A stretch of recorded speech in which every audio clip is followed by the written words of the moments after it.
Hi hello నమస్తే. ఈ రోజు మనతో పాటు ఉన్నారు ప్రముఖ life coach and marriage counsellor Archana garu ఉన్నారు. మాట్లాడి తెలుసుకుందాం. హలో మేడం, నమస్తే. నమస్తే. ఎలా ఉన్నారు? యా గుడ్ మేడం, ఈ రోజుల్లో రిలేషన్షిప్స్ మధ్యన గొడవలు, వైఫ్ అండ్ హస్బెండ్ మధ్యన, అలాగే ఇంట్లో పేరెంట్స్ కి వాళ్ళ డాటర్స్ కి సన్స్ కి మధ్యన గొడవలు అవుతున్నాయి. సో ఒకళ్ళు అన్న మాట దాన్ని వాళ్ళు యాక్సెప్ట్ చేయలేకపోతున్నారు, అలాగే ఫర్గివ్ చేయలేకపోతున్నారు. ఎగ్జాంపుల్, ఇప్పుడు వైఫ్ అండ్ హస్బెండ్ మధ్యన గొడవలు అవుతే ఫర్గివ్నెస్ అనేది ఇంపార్టెంట్. అది జరగట్లేదు, అది జరగక డివోర్సెస్ దాకా వెళ్తున్నాయి. సో ఇలాంటి సందర్భాల్లో ఫర్గివ్ చేయకపోతే మనకేమైనా హెల్త్ ప్రాబ్లం వచ్చే అవకాశాలు ఉన్నాయి. హెల్త్ మీద ఎఫెక్ట్ చూపిస్తుంది అంటారా? ఎస్, మీరు కరెక్ట్ గా అడిగారు. డెఫినెట్లీ ఏదైనా కూడా మనము ఏదైనా యాక్సెప్ట్ చేయలేకపోయినప్పుడు, ఫ్యామిలీలో రిలేషన్స్ లో ప్రాబ్లం వచ్చినప్పుడు చాలా వరకు వాళ్ళు నన్ను హర్ట్ చేశారు, నేను ఎందుకు క్షమించాలి అనే విధంగానే మనం ఆలోచిస్తూ ఉంటాం. బికాస్ ఆ హర్ట్ అనేది మనకి ఎంత డీప్ గా ఎఫెక్ట్ అయింది అనేది మనకు మాత్రమే తెలుస్తుంది కదా. సో ఎప్పటికీ నేను లైఫ్ లో అసలు ఫర్గివ్ చెయ్యను అనే విధంగా మనం మనలోనే పెట్టేసుకుంటాం. అవునా? అట్లా పెట్టుకున్నప్పుడు ఆ యొక్క ఎఫెక్ట్ డెఫినెట్ గా మన బాడీ పైన కనిపిస్తదండి. ఎందుకు అంటే మనకి not only this physical body, we have emotional body, mental body, intellectual body, causal body అనేవి మనకి పంచకోశాలు అనేవి ఉంటాయి. సో ఈ ఏదైతే మన భావాలు ఇప్పుడు హర్ట్ అయినప్పుడు మన ఎమోషన్స్ అనేవి డిస్టర్బ్ అవుతూ ఉంటాయి కదా, నెగటివ్ ఎమోషన్స్ లోకి వెళ్ళిపోతూ ఉంటాం. సో ఇవి ఈ ఫర్గివ్ చేయలేకపోవడము, హర్ట్ అవ్వడము అనేది భావోద్వేగాలు అని చెప్తూ ఉంటాం. సో ఆ మెంటల్ బాడీలో ఉంటాయండి. సో ఆ మెంటల్ బాడీలో అవన్నీ స్టక్ అయిపోయినప్పుడు అది ఎనర్జీ బాడీ పైన ఎఫెక్ట్ చూపిస్తుంది. ఎనర్జీ బాడీలో బ్లాకేజెస్ అనేది క్రియేట్ చేస్తుంది అనమాట. సో ఇప్పుడు చాలా వరకు అన్ని సైకోసోమాటిక్ డిజార్డర్స్ అని మనం వింటూ ఉన్నాం. సో అవన్నీ కూడా ఈ హర్ట్ వల్ల, ఎమోషన్స్ వల్ల స్టక్ అయిపోవడం వల్ల ఇక్కడ బ్లాకేజెస్ అనేవి క్రియేట్ చేయబడుతున్నాయి అనమాట. సో ఈ బ్లాకేజెస్ వల్ల అది ఫిజికల్ బాడీ పైన వచ్చి ఎఫెక్ట్ చేస్తుంది మనకి. సో పదే పదే నెగటివ్ గా ఆలోచించడం వల్ల, ఇమోషన్స్ ఫీల్ అవ్వడం వల్ల ఆ బ్లాకేజెస్ అనేవి క్రియేట్ అయ్యి ఫిజికల్ బాడీ పైన డిసీజెస్ అనే విధంగా ఫామ్ అవుతూ ఉన్నాయి.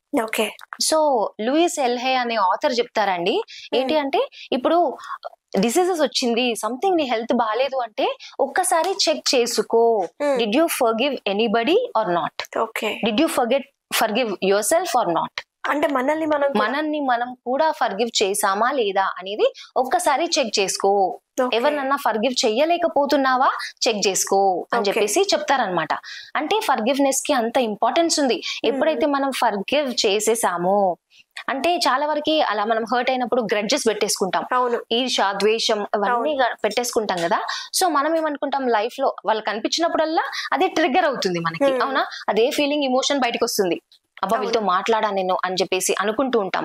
కానీ ఇది ఎలా జరుగుతుంది అంటే, నేను వాళ్ళతో మాట్లాడను, ఎప్పుడో ఒకసారి నాకు టైం వస్తుంది కదా చూపిస్తా అని చెప్పేసి అనుకుంటూ ఉంటాం. అట్లా రివెంజ్ తీసుకునే కాన్సెప్ట్ లో ఏం జరుగుతుందంటే, మనం ఏమనుకుంటాం, ఒక నిప్పు ఉందనుకోండి, చార్కోల్, ఆ నిప్పు మనం వాళ్ళపైన వేద్దాము అనే ప్రయత్నంలో ఆ నిప్పును మనం పట్టుకుంటామా? అది ఎవరిని హర్ట్ చేస్తుంది? ఫస్ట్ మనల్ని పట్టుకునే వాళ్ళని, మనల్నే కాల్ చేస్తుంది ఆ నిప్పు. సో మనం అనుకుంటాం వాళ్ళపైన వేద్దాము అనే ఇదిలో మనల్ని మనం హర్ట్ చేసుకుంటున్నాం. దట్ మీన్స్ వాళ్ళని ఫర్గివ్ చెయ్యక ఆ యొక్క ఎఫెక్ట్ మన బాడీ పైనే పడుతుంది, మన హెల్త్ ఎఫెక్ట్ అవుతుంది. సో మనమే ముందుకు వెళ్ళలేకపోతుంటాం. ఇదంతా కూడా మన కర్మలో మళ్ళీ అక్యుములేట్ అయిపోతుంది. సో ఫర్గివ్ చేయలేకున్నా, మనని మనం ఫర్గివ్ చేయలేకున్నా అది negative impact. Everything is interlinked process. Everything is interlinked అని. ఒకవేళ వాళ్ళు మనని హర్ట్ చేసినా వాళ్ళదే తప్పు కదా అని అనుకుంటాం. Okay, everybody has their own karmas, అది వాళ్ళ అకౌంట్ లో కూడా వెళ్తుంది. కాకపోతే మనదేంటి రెస్పాన్సిబిలిటీ? ఇప్పుడు ఫర్గివ్ చేయలేకపోవడం వల్ల నా హెల్త్ కదా పాడయ్యేది. సో ఎందుకు అది తీసుకోవడం? Let me forgive. అంటే ఏ విధంగా మనల్ని మనం ఫర్గివ్ చేసుకోవాలి? ప్రతిరోజు మనల్ని మనము లవ్ చేసుకొని ఫర్గివ్ చేసుకోవాలంటే ఎటువంటి tips? Definitely very wonderful question. ఏంటంటే మనల్ని మనం లవ్ చేసుకోవాలి. That means love your body. మనకి డిసీజెస్ వస్తున్నాయి ఆ ఫీలింగ్ వల్ల, మన ఫిజికల్ బాడీ పైన ఇంపాక్ట్ చేయబడుతుంది కదా. మన ఫిజికల్ బాడీ అంటే అన్నమయ కోశం. సో ఈ ఫిజికల్ బాడీ పైన ఎఫెక్ట్ అవుతుంది కాబట్టి ఫస్ట్ థింగ్ ఏంటి అంటే, love your body.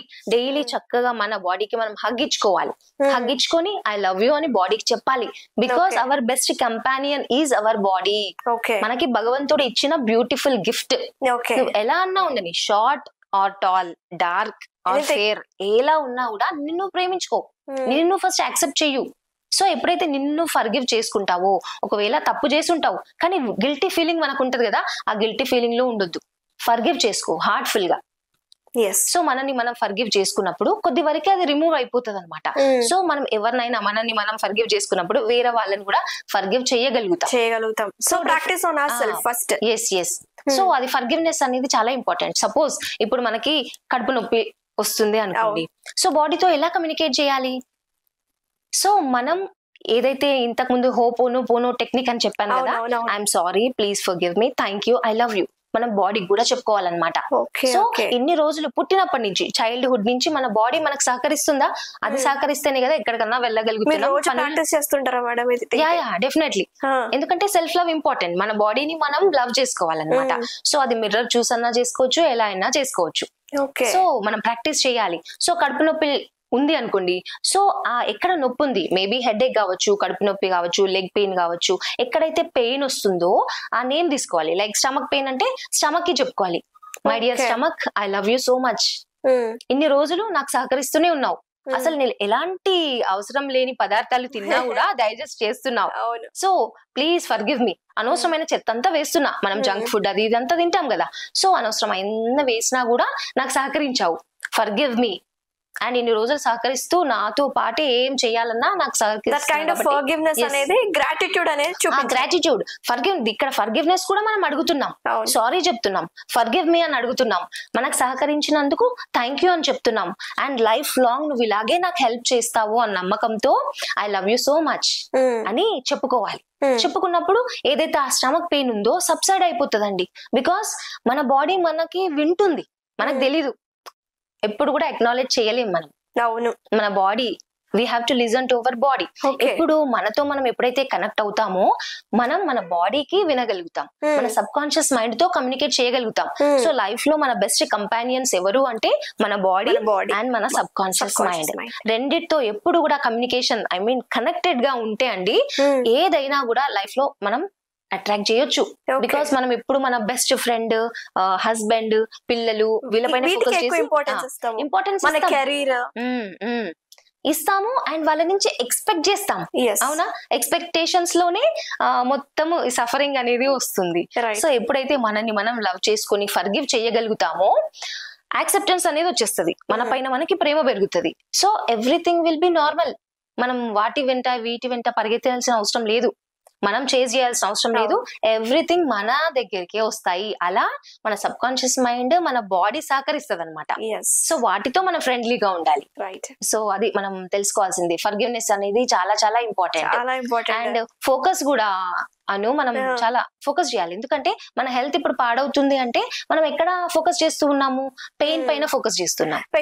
Pain subside చేసుకోవడానికి టాబ్లెట్స్ అది పైననే వెళ్తుంది, రూట్ లెవెల్ నుంచి కదా మనం తీసేసుకోవాల్సింది. సో మనం ఫోకస్ చేయాలి. ఆ పెయిన్, నిజంగా పెయిన్ వస్తే అబ్బా పెయిన్ వచ్చింది అని ఫీల్ అవుతాం కదా, but pain is a blessing. So we have to feel that pain. Yes అంటే హీల్ అవుతుంది అనే ఇంటెన్షన్ ఉండాలి. హీలింగ్ ఫోకస్ ఎక్కడ ఉంది? హీలింగ్ పైన ఉందా, పెయిన్ పైన? పెయిన్ పైనే ఉంటది. ఎస్, మన ఎనర్జీని హీలింగ్ పైన ఇస్తే హీల్ జరుగుతూ ఉంటది, మన ఎనర్జీని పెయిన్ పైన ఫోకస్ చేస్తే పెయిన్ క్రియేట్ అవుతది. సో అది మనమే క్రియేట్ చేసుకుంటున్నాం. అవునా, మనం ఎలా ఫీల్ అవుతున్నాము అనేది మన ఫోకస్ ఎక్కడ పెడుతున్నాం. బికాస్ ఎవ్రీథింగ్ ఈజ్ ఎనర్జీ అని చెప్పుకున్నాం కదా, wear ever our focus goes energy flows. ఎక్కడైతే మన ఫోకస్ వెళ్తుందో అక్కడ ఎనర్జీ ఫ్లో అవుతుంది. అంటే హీలింగ్ పైన పెడితే హీల్ జరుగుతుంది, పెయిన్ పైన ఫోకస్ చేస్తే పెయిన్ ఏ వస్తుంది అనమాట. ఓకే, మళ్ళీ మన ఫిజిక్స్ నాకు గుర్తొచ్చేస్తుంది. So everything is scientific. మనకి సైన్స్ అండ్ స్పిరిచువాలిటీ అనేది రెండు కలిసే వెళ్తూ ఉంటాయి అను. సో డెఫినెట్ గా మనం తెలుసుకోవాలి, ఏది జరిగినా మన లైఫ్ లో ఫర్గివ్ చేయగలగాలి. Focus important. ఇప్పుడు మన ఎలక్ట్రిసిటీ ఉంది, ఎలక్ట్రిసిటీ మనం ఏదైనా వేడి చేయాలన్నా, ఏదైనా కూల్ డౌన్ చేయాలన్నా ఎలక్ట్రిసిటీ ఇంపార్టెంట్. ఫ్రిడ్జ్ లో కావాలంటే మనకు కూల్నెస్ కావాలి, వేడి నీళ్ళు కావాలంటే హీటర్ కావాలి. సో ఆ ఎలక్ట్రిసిటీని మనం హీటర్ లోకి పంపిస్తే హీట్ అవుతుంది, అంతే. అదే మన ఫ్రిడ్జ్ లోకి పంపిస్తే కూల్ అవుతుంది, అంతే. మనం ఎక్కడ పంపిస్తున్నాము ఎలక్ట్రిసిటీని, అలాగే మన ఫోకస్ ఎక్కడ పంపిస్తున్నాము అనేది important. So everything is energy. మన ఫోకస్ ఎలా ఉంటే అలాగే జరుగుతుంది. సో డెఫినెట్ గా ఈ కాన్సెప్ట్స్ కి చాలా ఇంపార్టెన్స్ ఉంది. ఫర్గివ్ చేయాలి.